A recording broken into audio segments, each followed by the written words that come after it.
चलिए दोस्तों बात करते हैं सीखो नई क्वेश्चन के बारे में। इस क्वेश्चन में एग्जामिनर ने कहा है यदि 6 छात्रों का औसत वजन 50 किलोग्राम है, यदि 51 किलोग्राम वजन वाले दो अन्य छात्रों को जोड़ दिया जाता है और 55 किलोग्राम वाले औसत वजन वाले दो अन्य छात्रों को भी जोड़ दिया जाता है, तो सभी छात्रों का औसत वजन क्या हो जाएगा, ये एग्जामिनर मुझसे पूछ रहा है।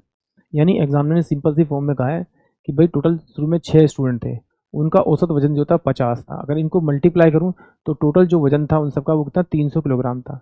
फिर कह रहा है कि इसमें इसने 2 स्टूडेंट जोड़ दिए, प्रत्येक का वजन कितना था आपका 51 किलो। तो 51 को अगर 2 से मल्टीप्लाई करूंगा तो मेरे पास में 2 आएगा और 5 दिन से यानी 102 किलो उसने और उसमें ऐड कर दिया। फिर कह रहा है कि उसने उसने 55 किलो वाले 2 और जोड़ दिए। 55 को 2 से मल्टीप्लाई करूंगा तो 5 दूनी 10, 5 10 से 11, 110। यानी कि इसमें मैं अगर 110 जोड़ दूंगा तो मेरे पास में टोटल स्टूडेंट का वजन आ जाएगा। इसको मैं ऐड करूंगा तो 2 आ जाएगा, ये मेरे पास 1 आ जाएगा, ये मेरे पास में 5 आ जाएगा। यानी क्लास का अब टोटल जो वजन है, क्लास में जो स्टूडेंट है उनका जो वजन है वो 512 है।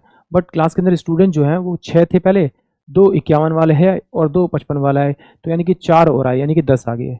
इसे अगर मैं 10 से डिवाइड करूंगा तो 51.2 क्या आएगा, किलो वजन आ जाएगा। अब क्लास का एवरेज यानी कि ऑप्शन जो मेरे पास में आपका डी होगा वो इस क्वेश्चन के लिए करेक्ट होगा। एक बार फिर देखते हैं। एग्जामिनर ने कहा था 6 स्टूडेंट थे जिनका औसत कितना था 50 था, तो 6 को 50 से मल्टीप्लाई करके तो 300 आएगा। यानी कि उनका अब जो टोटल वजन है क्लास में, जो 6 स्टूडेंट का वजन है वो 300 किलो है। अब कह रहा है उसमें 2 स्टूडेंट 51 वाले जोड़ दिए और 2 ही 55 वाले जोड़ दिए। तो 51 को 2 से मल्टीप्लाई करूंगा तो उन दोनों का जो वजन होगा 102 होगा। 102 300 में जोड़ दीजिए, फिर 55 को 2 से मल्टीप्लाई करेंगे 110 आएगा, 110 को उसमें जोड़ दीजिए। सबका टोटल क्या, तो क्लास का अब जो वजन आ रहा है करेक्ट वो आ रहा है 512 किलो। 512 किलो आ रहा है, बट मुझे तो चाहिए औसत।